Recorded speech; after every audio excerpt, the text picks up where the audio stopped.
falasse 3 vezes sou grato. E eu comecei a testar com os meus alunos. E os resultados foram impressionantes. Você pensa, eu quero melhorar minha prosperidade. Então eu penso no dinheiro e falo, sinto muito, por favor me perdoe, te amo, sou grato. Eu falei, ok. Mas se a gente for mais específico na diretriz que a gente está dando, e se a gente tiver frases específicas que limpam cada uma das áreas da vida. E aí eu fui trabalhando nessas frases e testando com os meus alunos e a gente começou a utilizar dessa forma. E os resultados foram fenomenais. De que maneira eu adaptei esse método juntando com a gratidão para potencializar ainda mais os resultados. E os nossos alunos de Ho'oponopono estão tendo resultados incríveis e muito ligado à prosperidade, não só prosperidade financeira, mas também prosperidade financeira, praticando o Ho'oponopono aliado à gratidão nesse método novo que eu criei. Legal, muito bom. Então, a pergunta mais óbvia e que tem que ser feita, que é o que é o Ho'oponopono? O nome é complicado, né? E a coisa mais difícil é aprender a escrever esse nome, mas a técnica é muito simples. Na verdade, o Ho'oponopono, ele surgiu nas ilhas do Havaí. Eles usavam o Ho'oponopono como uma maneira de garantir que o relacionamento entre as pessoas estaria bem, estaria estável, e com o tempo ele foi adaptado. Como é que acontecia lá atrás, nas ilhas do Havaí? Desde o século XIX, antes disso até. As pessoas, quando se desentendiam, tinha algum problema entre elas, o pajé da tribo, ou o curandeiro, ou o líder espiritual, chamava as duas pessoas que brigavam, faziam elas olharem frente a frente, e aí uma dizer para a outra, sinto muito pelo que aconteceu, pelo problema que a gente teve, por favor me perdoe. Então, arrependimento, perdão, te amo, eu amo você, você é importante para mim, sou grato por você existir na minha vida. E as pessoas voltavam a se entender e ficava tudo bem. Com o passar dos anos, isso funcionava muito bem no Havaí. Com o passar dos anos, a Simeona, também uma líder espiritual muito famosa no Havaí, ela falou, poxa, se funciona tão bem entre duas pessoas, com alguém intermediário aqui, será que não funcionaria com a própria pessoa? Será que ela não conseguiria curar os seus problemas internos com essa técnica? Será que a gente não poderia utilizar o Ho'oponopono para uso individual? E aí ela criou o Ho'oponopono de identidade própria, onde a própria pessoa utiliza para curar os problemas que ela tem. Mas como assim? O que significa Ho'oponopono? Ho'oponopono, o Ho significa coisa ou algo, e o Ponopono, consertar, corrigir. Você corrige algo que está errado, você corrige um erro, você corrige algo que não está bom. Ho'oponopono significa corrigir um erro. Que erro? Um erro que está no seu subconsciente, que está nos seus pensamentos, uma memória que está te atrapalhando. Mas será que todo mundo tem memória que está atrapalhando? Muitas mesmo. Aí, como é que ele popularizou o Ho'oponopono? Como é que chegou até nós? Um dos alunos da Simeona era o Dr. Hugh Lane, um psiquiatra que resolveu testar. Ele falou, eu vou ver se esse negócio funciona. Ele trabalhava no Hospital Psiquiátrico do Havaí e ele trabalhava na ala de criminosos, pessoas que tinham cometido crimes e que estavam no hospital psiquiátrico. E as pessoas, os empregados dos enfermeiros, tinham muito medo de trabalhar lá, porque eles realmente eram violentos, esses criminosos que estavam lá no hospital. E vivia tendo rotatividade, pessoas pedindo demissão do emprego. E o Dr. Lane falou, eu vou tentar usar o Ho'oponopono com eles. O Ho'oponopono parte do pressuposto que você vai se curar. Ninguém cura ninguém. Então o Dr. Lane, embora ele fosse psiquiatra, era psicólogo também, ele tinha clareza que não é o psicólogo, não é o psiquiatra que cura. A cura acontece com a pessoa. Então o que você pode fazer é se curar. E quando você se cura, na relação, o outro acaba curando também. E ele resolveu usar o Ho'oponopono com ele, então, partindo do pressuposto que se aqueles pacientes chegaram até ele de alguma maneira, porque com tanto psiquiatra que podia ter sido chamado para aquele hospital, ele foi chamado, então tinha algo nele que precisava ser curado pelo fato de ele ter ido parar com esses pacientes. Ele pegava a ficha médica dos pacientes, colocava na mão, olhava cada caso e começava a repetir. Sinto muito, por favor, me perdoe, te amo, sou grato. E ele ficou semanas fazendo isso com cada ficha de cada paciente. E os pacientes começaram a se curar, ter alta, ficarem tão curados que eles eram mandados embora do hospital, a ponto do hospital fechar a ala psiquiátrica porque não tinha mais pacientes. E foi uma coisa tão impressionante que essa notícia começou a correr o mundo. As pessoas começaram a saber do milagre que o Dr. Lane tinha feito dentro do hospital psiquiátrico, com os casos mais complicados possíveis. E aí o Joe Vitale, do livro O Segredo, do filme O Segredo, ouviu falar dessa história e voou para o Havaí e foi lá saber o que estava acontecendo. O Dr. Lane contou todo o método, a Simeona também, o Joe Vitale conversou com os dois, e o Joe Vitale estava vivendo um problema com a filha dele naquele momento. E ele resolveu testar e a filha foi curada. E ele disse, não é que esse negócio funciona? E aí ele resolveu escrever um livro, que é o livro Limite Zero, junto com o Dr. Len, contando todo o processo e ensinando a fazer Ho'oponopono. Esse livro foi lançado em vários países e o Ho'oponopono tomou popularidade e chegou, inclusive, aqui no Brasil. E aí as coisas começaram a acontecer numa velocidade muito grande. Como é que eu entrei nesse processo? Eu ouvi falar do Ho'oponopono na época que o livro chegou no Brasil, deve fazer mais ou menos uns 15 anos. E eu vou confessar para vocês uma coisa, meninos. Eu li e eu falei, eu tenho um lado muito cético. Embora eu tenha um lado que acredita em gnomo, que conversa com fada, mas eu tenho um lado que fez mestrado em engenharia de produção. Então, tem um lado meu que diz, opa, peraí, eu quero ver para crer, né? Senão não me convence. E eu li aquilo, eu falo, sinto muito, por favor, me perdoe, te amo, sou grato, eu curo pensamentos e a minha vida se transforma. Besteira. Abandonei o livro. Acontece que 10 anos depois eu estava no Japão, por coincidência, agora eu vou voltar para lá, mas isso era 2019, um ano antes da pandemia, e a minha filha mais nova estava com problemas emocionais muito sérios, e eu precisava de alguma ajuda, de alguma técnica para ajudá-la. E aí eu lembrei do Ho'oponopono, e eu falei, o que custa tentar? E eu e meu marido combinamos, e a gente começou a usar durante a viagem, enquanto meu marido interagia com ela, e eu ficava repetindo mentalmente, sinto muito, por favor, me perdoe, te amo, sou grata. Quando eu estava interagindo, ele repetia as frases e teve resultados fenomenais com ela. E foi tão impressionante que eu falei, não, peraí, eu tenho que divulgar isso para os meus alunos, eu estou perdendo a oportunidade de ajudá-los. E aí, quando eu voltei para o Brasil, eu comecei a fazer testes com o Ho'oponopono. Já que eu tenho muito aluno no mundo online, mais de 100 mil, e no total mais de 800 mil, eu tenho muita possibilidade de treinar os métodos. E eu gosto muito de pesquisar, de estudar, por isso fui fazer o doutorado. E aí eu comecei a testar o Ho'oponopono. Tá bom, ele funciona, já descobri. Mas e se eu juntasse gratidão nele, já que a gratidão é tão poderosa? Mas já tem gratidão nele? Tem. Um dos pilares é a gratidão, eu sou grato. Mas e se eu botasse mais gratidão? E se no lugar de falar uma vez sou grato, falasse 3 vezes sou grato? E eu comecei a testar com os meus alunos. E os resultados foram impressionantes. Quando a gente aumenta a dose de gratidão no Ho'oponopono, a gente aumenta em até 10 vezes o resultado. Acontece mais rápido e com mais intensidade. E aí eu criei o Ho'oponopono da gratidão, que trabalha todas as áreas da vida com frases específicas, porque isso eu notei também. Quando a gente deixava o Ho'oponopono muito aberto, como ensina na internet, se quem está nos vendo entrar na internet agora e pesquisar lá Ho'oponopono, vai achar centenas de vídeos. Mas lá eles ensinam a fazer muito geral. Você pensa, eu quero melhorar minha prosperidade, então eu penso no dinheiro e falo, sinto muito, por favor, me perdoe, te amo, sou grato. Eu falei, ok, mas se a gente for mais específico na diretriz que a gente está dando, e se a gente tiver frases específicas que limpam cada uma das áreas da vida. E aí eu fui trabalhando nessas frases e testando com os meus alunos e a gente começou a utilizar dessa forma. E os resultados foram fenomenais. E aí, depois disso, os meus alunos do Ho'oponopono da gratidão me pediram, mas se a gente não poderia ter uma ferramenta específica para trabalhar a prosperidade financeira? Eu falei, claro, então vamos estudar o que pega, o que trava a prosperidade, e aí a gente cria um Ho'oponopono específico para a prosperidade. E aí nasceu o Ho'oponopono da riqueza e a gente começou a trabalhar áreas específicas que travavam a riqueza. Por que isso é tão forte?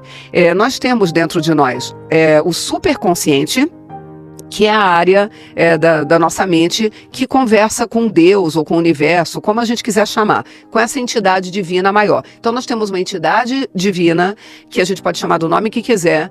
Depois disso, dentro de nós tem o superconsciente, que é a nossa parte da intuição, é a parte que conversa com essa entidade divina. Só que depois disso vem o consciente, que é a parte que está ligada agora assistindo essa live, por exemplo, e abaixo dele tem o subconsciente, que é onde ficam as memórias. É onde ficam as crenças limitantes, os sabotadores, os valores, as crenças, tudo que nos faz agir.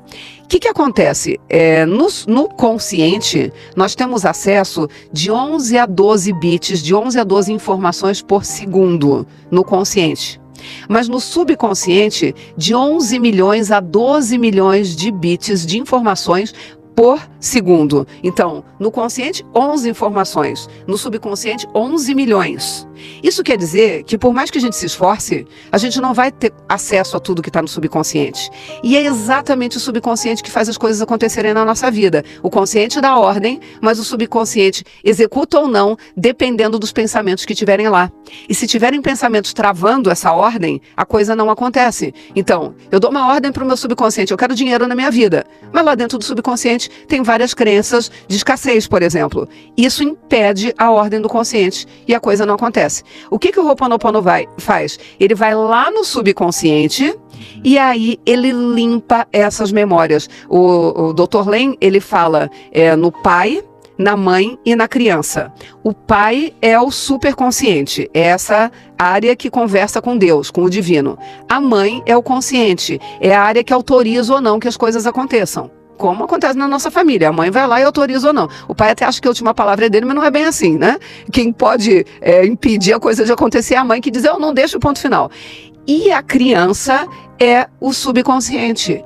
Ela tá lá para cumprir o que o pai e a mãe mandam, mas ela é teimosa, ela é birrenta, ela dificulta o processo. E aí a gente precisa curar esta criança, curar esse subconsciente, para que as coisas do consciente e do superconsciente possam vir à realidade e acontecer. Muito interessante. Eu queria só pegar um gancho aqui. Você falou sobre crenças limitantes. Eu acho esse tema interessante. Por quê? Porque todo mundo fala sobre isso e é uma coisa que popularizou demais. São crenças limitantes que a gente tem que combater.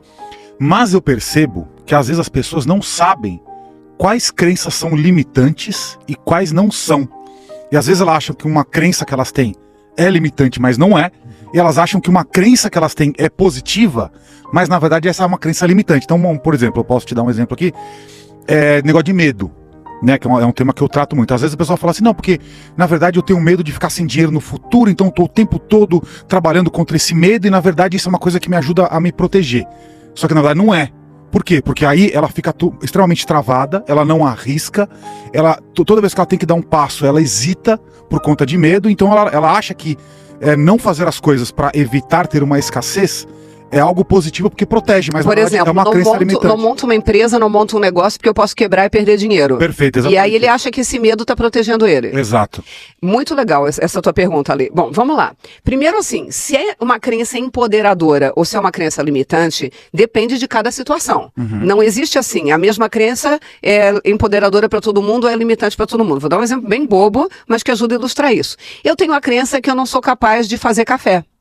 É uma crença minha, eu não estou inventando. Eu nunca fiz café na minha vida, nunca. Nunca, no máximo nesse café. Mas café passado, eu nunca fiz na minha vida. Somos dois, então.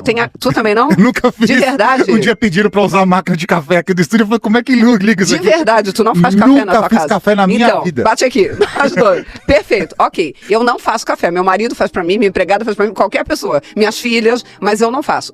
Isso é uma crença limitante. Eu tenho a crença que eu não sou capaz de fazer café, ok? Isso é uma crença limitante ou uma crença facilitadora? Se você acha que não consegue... É. Depende do caso, eu acho. Então vamos lá, depende como. Pra ti, você tem a crença que não sabe fazer café também. Isso é limitante pra ti ou é facilitador? Não, pra mim é um facilitador, porque o fato de eu não saber fazer café significa que eu nunca farei café. Então eu não beberei o café, que é algo que estimularia demais já a minha própria cognição, que é extremamente acelerada. Tu não toma café? Nunca tomei na minha vida. Bom, não é o meu caso, eu tomo café todos os dias, mas ainda assim eu não sei fazer café. Tá. No teu caso está sendo uma crença facilitadora, porque está te evitando que você tome café e com isso você se preserva, mas para mim também está sendo facilitador, porque eu sempre encontro alguém que faça para mim. Pergunta se eu quero mudar essa crença, eu não quero. Se eu soubesse fazer, ia sobrar para mim, como eu não sei, tá tudo certo. Então, na verdade, é uma crença que eu fiz questão de manter, porque ela é confortável e interessante para mim, ela me traz ganhos. Agora, ela podia ser uma crença limitadora. Eu preciso trabalhar com isso, eu vou ganhar um super dinheiro trabalhando com fazer um café gourmet e eu não sei fazer, eu estou perdendo esse dinheiro. Não é o caso. Então deu para entender que dependendo da situação, ela é limitante ou é facilitadora. Agora, a questão é a seguinte, nem sempre você sabe se está te limitando ou não. Nem sempre você sabe se ao manter aquela crença, você não está perdendo algo que você nem tem noção, porque não está no teu mapa, porque você nem se permite entrar em contato. Então, Então a oportunidade nem abre, porque você está travado para isso. Mas o que é legal do Ho'oponopono? E isso é fantástico. Você não precisa saber qual é a crença que você está limpando. Olha que louco isso. E assim, de certa forma a gente tem que abrir mão dos controles. Pessoas que querem controlar tudo tendem a ficar meio desconfortáveis no início com o Ho'oponopono. Os meus alunos entram no nosso curso de Ho'oponopono da gratidão e da riqueza e eles dizem assim: nossa, Márcia, algo foi limpo dentro de mim. Como é que eu sei disso? Porque eu chorei na hora que eu estava fazendo o exercício, eu bocejei muito, tem gente que chega a vomitar, não é comum, mas pode acontecer. Eu senti tontura, também não é comum, mas pode acontecer. Eu sei que algo saiu de dentro de mim, eu sei que eu limpei alguma coisa, mas eu não sei o que eu limpei. Como é que eu faço para descobrir o que eu limpei? Não faz. E não tem que descobrir. Você simplesmente vai limpar. E quando é que a gente limpa? O tempo todo, porque sempre tem memórias a serem limpas, sempre tem pensamentos a serem limpos, sempre tem energia que não está legal e que precisa ser limpo. Então o que o Dr. Len sugere? E eu fiz antes de vir para cá. Você está indo lá no Paranormal? Antes de ir, já começa a limpar tudo que vai acontecer lá. Limpa o estúdio, limpa o microfone. Como é que limpa o microfone? Não é pegar um paninho e sair ilustrando, não. Pensa no microfone e começa. Sinto muito, por favor, me perdoe. Te amo, sou grato, sou grato, sou grato. Eu tô falando pro microfone e eu tô ficando em sintonia com ele para ter certeza que ele quer me ouvir, que ele vai pegar minha voz direito, que ele não vai resolver parar de trabalhar e assim por diante. Limpa a cadeira onde você tá sentado, sinto muito, por favor, me perdoe, te amo, sou grata, sou grata, sou grata. Limpa o teu contato com a Lê durante a entrevista, eu penso em você, sinto muito, por favor, me perdoe, te amo, sou grata, sou grata, sou grata. Limpa o teu contato com o guru, sinto muito, por favor, me perdoe. Eu sempre fiz com bastante frequência, mas nas 2 últimas semanas, me preparando para vir para cá e para poder trazer bastante coisa legal aqui para vocês, eu andei fazendo curso com o Joey Vitale e com o Dr. Len, curso que estava gravado antes de ele morrer, porque ele morreu o ano passado, né? Fiz o curso dele, já tinha feito uma vez, fiz novamente, e aí eu fui atualizando várias coisas que eu não estava lembrando dos detalhes do Ho'oponopono, assim, né? E ele sugere que seja a nossa voz de fundo na mente. O que é voz de fundo? Enquanto eu estou falando aqui, o ideal é que vocês estejam mentalmente pensando: sinto muito, por favor, me perdoe, te amo, sou grato, sou grato, sou grato. Aí você está falando, eu fico aqui: sinto muito, por favor, me perdoe, te amo, sou grato, sou grato, sou grato. E a gente vai limpando, inclusive quem está nos assistindo nesse momento. Não é limpando a pessoa, é limpando cada um de nós. Você não limpa o outro, você se limpa. Mas as pessoas que vieram hoje, elas estão vindo para essa live porque tem algo em mim que eu preciso limpar. Elas estão vindo para essa live porque tem algo em vocês que vocês precisam limpar, em relação a quem veio para a live. Não é na pessoa, é em você. Só que o mais louco é que quando a gente se limpa, a transformação acontece lá do outro lado também. Então lembra, o Dr. Len limpou ele mesmo em relação àqueles pacientes psiquiátricos assassinos que tinham surgido na vida dele. Ele não limpou os pacientes, ele se limpou. Porque se apareceu na vida dele, a doença estava nele.